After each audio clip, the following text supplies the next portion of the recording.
Good morning, ladies and gentlemen, and thank you for tuning in. You're locked and loaded. 98.3 The Vibe, special edition, Sunday morning show, I.M.A.G.E TV podcast. And we've got Ken Silver, Robert Pate, and we're ready to bring you an hour of power. Ladies and gentlemen, well, we've been talking a lot about justice versus injustice. For those of you joining us by YouTube, I want to encourage you to get out there and subscribe so that you can continue to stay in touch with the I.M.A.G.E movement. Ken Silver, I want to thank you for what you've been doing with the I.M.A.G.E program and the I.M.A.G.E TV podcast. Well, it's been a lot of fun, and I think it's been pretty productive. I've got to meet a lot of new people. I just hope we can continue with this, and I hope it can be a benefit to the people that see it. All right. Well, let's start off with what we've been going over. First of all, we've talked about justice versus injustice. We've identified the fact that we have a problem with justice in our community. Is that correct? Oh, yeah, and the way it's being manifested right now, everybody's blaming law enforcement. Well, the only thing we think about with injustice, the police. Yeah. So we get rid of the police, we get rid of injustice. Well, and let's just take a look at why we're looking at the police. I mean, look at the media. Oh, you know, the media doesn't care about facts. The media only wants to sensationalize everything to get more people watching, more people reading the newspaper. So whatever it takes to get that viewers up, to get the readers up, that's what they're going to do. You know, and they talk about defunding police officers. Oh, now, I don't know what to think about this. We've talked about the bad cops. We've talked about the good cops. We're going to get into the police, law enforcement today, and the injustice. But let's just quickly go back. I want to talk a little bit about the history of the criminal justice system. Just touch on it because we've talked about that a lot. Well, we started out and we wanted to make sure that when we talked about the criminal justice system that we understood the system. And so we started out and we said, okay, our system of laws came from Europe, came from the Bible. We ended up coming up with a definition of justice and a definition of injustice. And we finally decided that injustice is when we follow the laws, but we do not receive equal treatment. There's another situation with injustice, and that's when we break the laws, but we don't see equal treatment. And that's a big problem. We're going to get involved in that as we go ahead and study more about the system. But then we talked about the components of the justice system, and that's what we're going to work through as we go along in the next few podcasts, is whether it's the legislature, whether it's law enforcement, whether it's the courts, whatever. And then we covered the topic of, is there a problem? Well, yeah, there's a problem. That's pretty obvious. We got a lot of people upset. We know there's a problem. How do we know the problem? We turn on the TV. We look at the internet. We open a newspaper. We open a magazine. We know there's a problem. So where are we now? How common is it, and where is it located? And I tell you, the problem is... Oh, it's law enforcement. The police officers. Or is it? Well, we're going to find that out because we've got a lot of facts to take a look at here later on. But, you know, you made the comment about good cops, bad cops. Yeah. The good cop is the one that comes around and helps me when I'm in trouble. The bad cop is the one that stops me and tells me when I'm doing something wrong. So it's the same person, and it depends on how we feel. You know, too many people think injustice is when their feelings are hurt. You know, I was only going 7 miles an hour over the speed limit. He stopped me and gave me a ticket. That's injustice. Well, maybe it is, maybe it isn't, but that's not what we're worried about. You know, if you've got a hangnail and a broken arm, what's the first one you want to fix? You want to fix the broken arm. You don't worry about the hangnail and the little problem. Yeah, but unfortunately, Ken, we see these graphic photos of these police officers killing people, yes, killing black people, and it's sickening to watch. It's like a horror film, and for somebody that's actually black, you know, it's kind of scary. You know, the thing of it is, if you look at the statistics, there's more more white people being killed by police every day than black people, but you don't see it on TV. I agree with you. It's sickening to watch somebody being killed for any reason. I agree. And so I agree. we're going to talk about that. You know, part of the problem is we've come to the situation where a crime is being tried in the media. They show us some pictures on television, and right there they determine who's right and who's wrong. And we need to get back to the situation where the determination of guilt is in the courtroom and not on the streets. You know, my personal opinion is these policemen that were arrested or tried for killing the black man in Minneapolis. Yes. Okay. That's horrible that the guy died. But do you think those police are going to be able to have a fair trial any place in the world? And what do you think's going to happen if they did have a fair trial and were found that they were not guilty of first-degree murder or something? I'll tell you what. First of all, I do not feel sorry at all for those police officers. None of them that were in that whole thing, for that matter. I think that, you know, the evidence in that speaks for itself, just like they would try anyone else. You know, I mean, he was caught on videotape. Yeah. Had a guy handcuffed while he was brutally, basically torturing him, slowly killing him. And that was just terrible to watch. I agree. But my point is, you and I have already determined guilt. Yeah. Okay? There's no trial involved. Yes. No presentation of evidence, no defense attorneys, anything. But because of the media, we've already determined that these people were guilty. Well, because of the videotape. Yeah. So, you know, my question is that justice for them? So we need to go back to the system, regardless of what happens. We need to let the system work. And yes, we do. That's what we're going to talk about. You know. Now, does the system work? We're going to find out. We're going to find out. Well, I tell you, Ken, I tell you, I'm not afraid to argue with you. When it comes to the system working, I did 11 years straight, okay? Yeah, I came out a better guy, a better man. I love all that. But what about that police officer that raided the wrong apartment and still got away with it?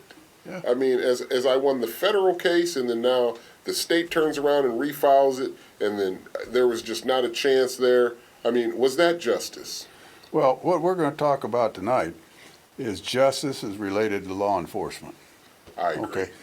There's going to be cases of injustice, and I think as we go through, you'll find out there are other areas of injustice that are much worse than law enforcement. Okay? All right. Let me make sure everybody understands. We know there's a problem with law enforcement. Okay? Yes, we There's do. no excuses about that. What we're going to try to determine is how serious is that problem compared to other areas of the justice system that are failing us. Ladies and gentlemen, you're tuned in to 98.3 The Vibe, special edition Sunday morning show, I.M.A.G.E TV podcast. We're going to go to a quick commercial. Don't forget to get on there on YouTube and subscribe to the I.M.A.G.E TV podcast. We'll be back after these messages.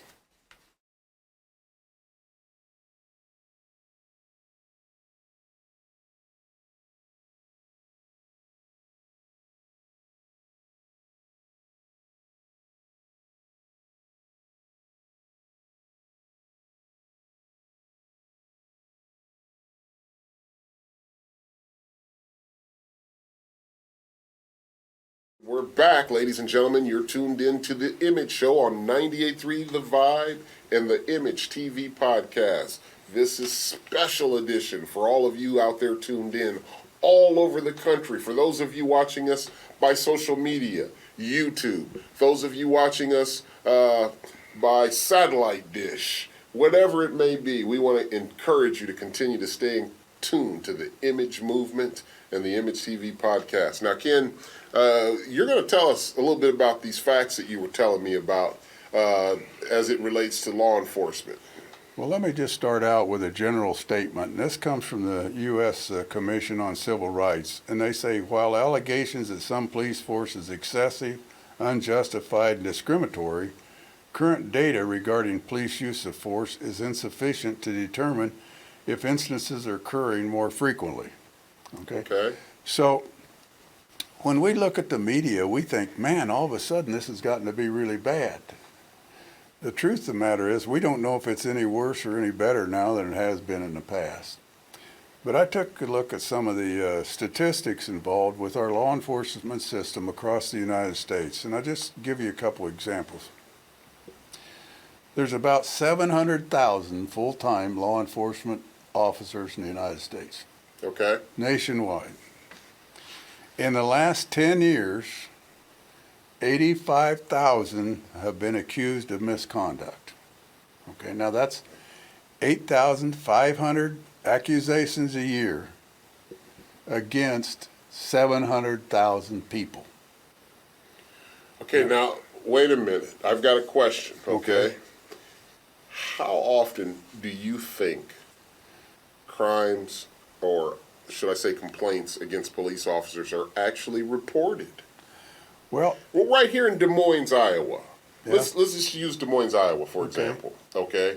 How many police officers do we have in Des Moines approximately? 362. Glad you asked. 362, okay? Now, out of that, how many officers get complaints annually? Well, typically, there's been about 15 complaints against the Des Moines Police Department each year, and it varies. I think 15 was the highest, I probably should have said. Normally, it's around 10 or 11. And what does it take to make a complaint against a police officer? Anything you want. Well, give me the format. I mean, Okay, what's the procedure? You just file a complaint with the Des Moines Police Department. You don't have to go through an investigation with internal affairs or anything like that? You don't have to prove that it's real.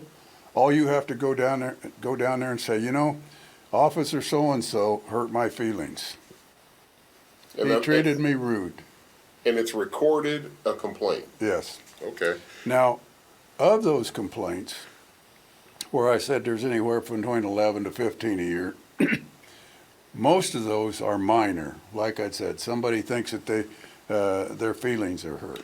I'll bet you that nobody even knew that until they just heard this show and heard you say that very, very low complaints and what it takes to actually file a complaint with the police officers. I'm not encouraging anyone to go out there and do that, but I think that most people, when they feel that they've been insulted by a police officer or they feel like they've been abused in some kind of way with the police officer's authority, I think that they just give up. They may ask for a badge number, they may ask for a card, may threaten to call their supervisor, but I don't think that they actually go to the extent of filing the complaint because they don't know the procedure. They don't know where to get a form.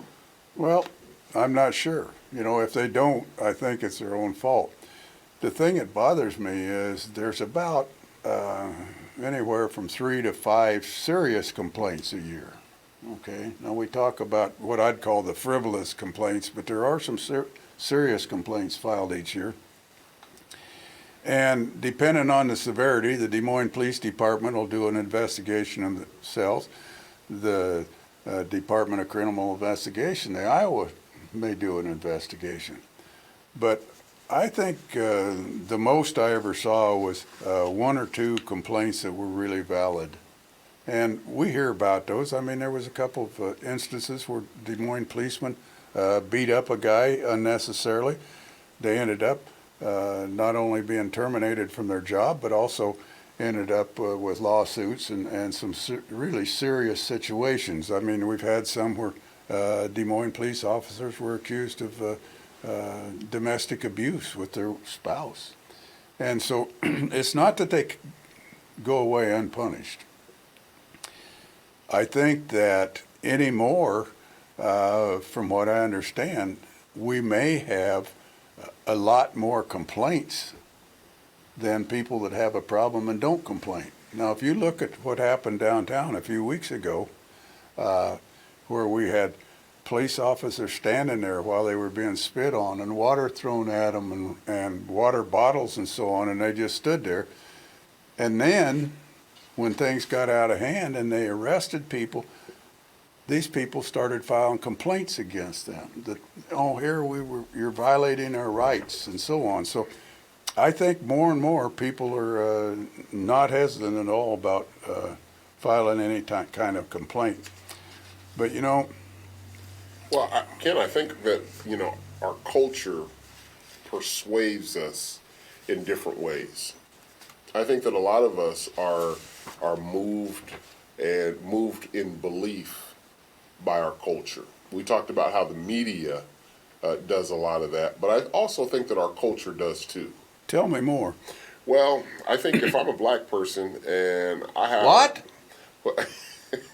Let's just say I'm a black person. Okay, we'll just pretend. Okay, and the only person, or the only place that I can go to for help, I feel, may be the Evelyn K. Davis Center for Working Families, where I work at. What a coincidence. That's right. Hey, and by the way, now don't let me forget this story, but by the way, the Evelyn K. Davis Center is having a job fair this Wednesday from 10 a.m. until 2 p.m. It'll be right outside 1171 7th Street, right behind Quick Trip on University at the Evelyn K. Davis Center. For those of you out there who need a job, I encourage you, if you're in Des Moines, Iowa, you need a job, get out there to the job fair at the Evelyn K. Davis Center for Working Families this Wednesday. All right? Anyway, what I was saying, Ken, is that if I'm a black man and I get out of jail, the first place that I'm going to feel comfortable going to is probably the Evelyn K. Davis Center for Help. Why? Why? Because most of my culture that I was in jail with has persuaded me to go there, because they're going to say, hey, that's where you can get the help. You can go there. Bobby Pate is there. You can meet him. He's going to put you on the radio. No, I'm just joking. No, they're going to go there for help. They're going to, get the programs. They're going to get all the help that they need, computer literacy classes, whatnot. But they're persuaded by their culture. That's my point. But what's that got to do with the police in Des Moines? Because most people feel that we have crooked cops because of what they were told by their culture. Without having any type of educational research. A lot of them prejudge by what they see, what they hear, whatnot. Anyway, I'd like to get into that subject for about 6 different podcasts, but how do you change that culture? How do you get education, families to stay together? How do you get people in the neighborhood to start cooperating with the police? The neighborhoods in our town that have the highest rate of crime are the ones where the residents have the least cooperation with the police. Again, my exact words, education. Boy, We talk about defunding the police officers, right? Now, if we defund the police officers, well, let's look at some of the poverty-stricken areas. How long is it going to take for the police to get there if they're called when, there's a domestic going on and Uncle Fred is getting the brains beat out of him, or Aunt Susan is halfway dead? Look at the reality. This defunding, I just don't understand it at all. I think what you're talking about, education, we need more and more and more education of the people and the police. And we're going to talk about the police in a little bit. But, I want to go back and finish up some things that we started to talk about a little bit ago. Okay. And we're going back to the statistics. But here's the thing. The Des Moines police have about 2,000 contacts every year with the public. Okay. Now that may be, there's a murder investigation. That may be that you were speeding down University, whatever, but about 2,000 contacts. Okay. They have one complaint, whether it's minor or major, one complaint for every 135 contacts, and one serious complaint for every 500 contacts. Now, I don't care if you work at McDonald's, if you're a barber, if you're a lawyer, what kind of job you're doing. If you can get by with that few complaints about your performance in a year, I think you're judged very well. I do too. But that's what's reported. Yeah. That's what's reported. I don't think that it's being reported. Well, So, ladies and gentlemen, just like you're supposed to, they say, get out there and vote. Get out there and report. If you're being attacked, don't just start blaming every cop that you see. Utilize the resources that you have. Go file a complaint. Right, Ken? right. I agree. We need statistics. We need facts, and that's what we're going to talk about. We need to take a break. Sure. And we're going to come back and finish this whole thing up. Okay. You want to say it or you want me to? No, you say it. You're the spokesperson. I think you know how to say it, Ken. Let's take a break. Ladies and gentlemen, you're tuned in to 98.3 The Vibe. Early morning, 9 o'clock, special edition Image TV podcast. We're going to go to a quick commercial. We'll be back after these messages. And we're back, ladies and gentlemen, on the Image Show. You're locked and loaded into re-entry right now. We've got Ken Silver in the house, Image TV podcast, 98.3 The Vibe Special Edition. And again, those of you who have sacrificed your morning to get up on 98.3 The Vibe and listen through the radio, we want to really thank you for that. For those of you that are out there joining us by TV, by satellite right now, by YouTube, we want to encourage you to get out there and subscribe. The more the numbers go up, the better off that we are. We want this thing to flourish all across America. Ken, can you tell us a little bit more about what you're talking about into these facts as we relate to police officers and injustice, and are they the problem? Well, you can argue about whether we're reporting all the complaints or not, or if there's a lot of things going on that people are not complaining about. I think the bottom line is that at least the law enforcement that we're familiar with do a pretty doggone good job.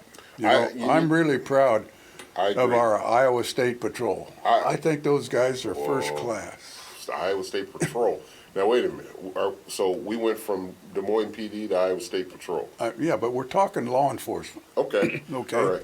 So, but I was giving credit to how the Des Moines PD has changed. Now, I agree. troopers, I don't know. I don't know much about that. They're just a first-class operation. You hardly ever hear any complaints about them. Actually, Polk County Sheriff's Department, you hear very few complaints about them. When I was working at the jail, I was amazed at the restraint those people that work in the jail use when they're subjected to somebody that's out of control, wants to fight, wants to cause problems. Yeah, they don't play around. These guys, I've never seen them use any more force than what was necessary to get the situation under control. And so, I don't think we've got a problem with them. Go back to the Des Moines Police Department. I don't think we've got a real problem with them, although, there's no doubt that we need improvement. I don't think you can get away with the good old boy thing. Right. Right. If you and I and three or four other guys are working together all the time, we're going to try to take care of each other. I got your back, you got my back. That's the type of thing that goes on in humanity. Yes. So if one of your patrol buddies makes a mistake, it's just natural you're going to try to help him cover it up or do away with it. Well, yeah, that, and generally that good old boy, that's another good topic that you bring up, because that in prison is normally identified with something that's very racial, very prejudiced and racist, normally the good old boy clique. Yeah, and I don't know how prevalent that is. I just think that in any group of people, you're going to have little cliques that are buddies. And so I think anytime you've got a group of law enforcement, you've got the risk of having that happening. Yeah, I agree. I think you've also got the situation where they may have a defeatist attitude or a chip on their shoulder. Okay? We talked a little bit earlier. If I'm a police officer and I'm trying to investigate something, somebody gets shot in the neighborhood and there's 16 witnesses and nobody wants to talk to me. The public wants to hold me accountable to find who did the shooting. Well, they don't want to look like a snitch. And I'll tell you, another problem, Ken, is that information leaks out. I mean, they may say, okay, if you bring some information about this murder, you'll remain anonymous. Well, eventually, somewhere down the line, that information leaks out. Someone knows someone in the police department or who's caught up in the system, and it comes to find out it's revealed the person that gave that information. They end up killed. So people don't want to get killed in these high criminal neighborhoods. Boy, that's a problem, and I think until people bite the bullet and try to clean up their own neighborhoods, we're going to have a problem. And by the way, there are neighborhoods around here, if you drive around, that have been cleaned up. Oh, yeah. The property looks better. There's lower crime rates and so on.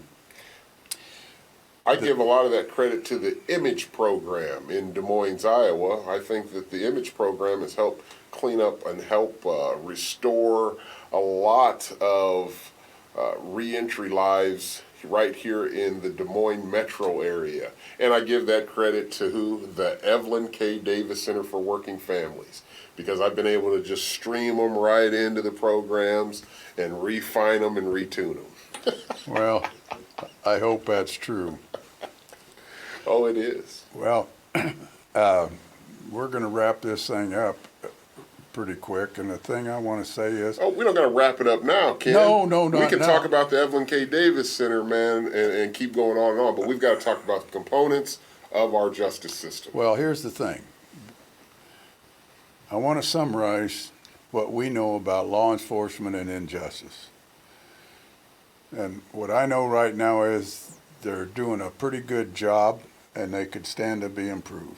All right? Sure. And again, I quote this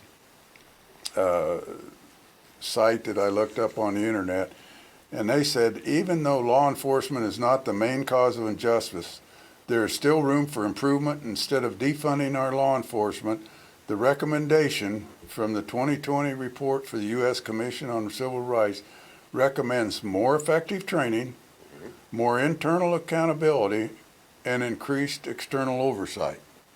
Okay. Now, it surprised me as I did some research on this, how few police departments across the country have external oversight. And there's some pros and cons to this. First of all, if there's a problem within the police department or with the action of some of the police, you'd like to have somebody review that's not prejudiced, somebody that goes in there with an open mind and takes a look. The downside is, from the police department standpoint, now we're being judged by people who don't know anything about our business. So it's like a doctor has a complaint that he took your appendix out instead of taking your liver out. Yeah. And you get a bunch of guys from the construction job to come over here and review if he did something right or wrong. So that's one of the recommendations. But I think you've got to start at the beginning.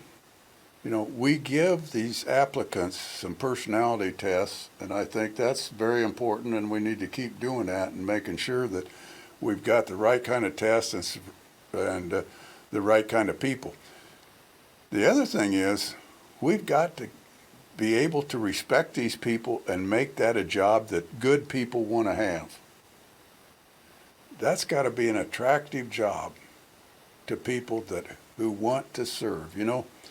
My good friend retired as the police chief in one of the suburbs after 30 years. And at his retirement party, the city manager got up and he said, the thing that makes me most proud of this man is that he always wanted his police department to serve the community. That is correct. And we see that on the side of police cars, to protect and serve. Yes. And it would be great if every policeman went out in the morning and said, my job is to serve the community. And I believe that we have a lot of police officers that actually do that. They do have that mindset. However, you're always going to have a few that decide to have their own agenda. And, as we were talking, I also wanted to bring up the point about injustice in Iowa, particularly as it relates to the police charging a person and that person going to trial and then having a jury of their peers? Well, let's just say right now, our take on law enforcement is that they're not perfect, but they're doing a pretty good job and they're being maligned in the media. I would have to agree with that. So, having said that, we're not going to leave any stone unturned in our search for injustice. And in the coming weeks, we're going to take a look at the rest of the components of the justice system and find out where we really see injustice coming. And I think a lot of people are going to be surprised when they see what we've come up with. Yeah, I got a feeling we're going to get into that to that jury and the fact that a person it's impossible to find a jury of your peers in Iowa. Go back to what we said was the components of the justice system, and it starts out with the legislature. Yeah. Who thinks that the legislature has anything to do with injustice? No one does. I do. Yeah, because you know about it, but no one actually wants to point the finger at where it actually comes from. Right. So, that's one of the things we're going to begin with.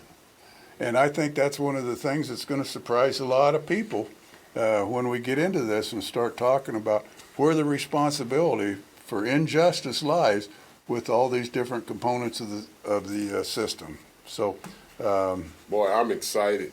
I can't wait to get into that. Well, Ken, before we go, I think that we've given a lot of education out to the people that are watching. I think that we've touched on a lot of different things. And I just want to know, as we get closer into these trying times with coronavirus, with all the epidemic and crazy things that are going on, do you think that we consider the fact that people in authority, whether it be police officers, whether it be people at work, but do you believe that the people that are in authority these days have it a lot harder than they used to? I have no idea because I have no authority. You're talking about the police officers. They've got all the authority in the world. Do you really think maybe times are a little tougher on them right now? The fact they got to leave their families, go out there and protect the community, and some of these other idiots been out there killing people, and now they're got to watch their backs. I mean, even the black police officers, for that matter. There's no doubt in my mind that the police officers are experience stress like they've never experienced in their whole life. So, anyway, we're going to move on. Well, ladies and gentlemen, we want to thank you for tuning in this morning. Ken Silver, Bobby Pate, we're going to wrap it up right now. We want to say thank you. Don't forget to subscribe to the podcast on YouTube. Those of you joining us on 98.3 The Vibe this morning, we want to say you have a great week, and we'll see you next Sunday. It's a wrap.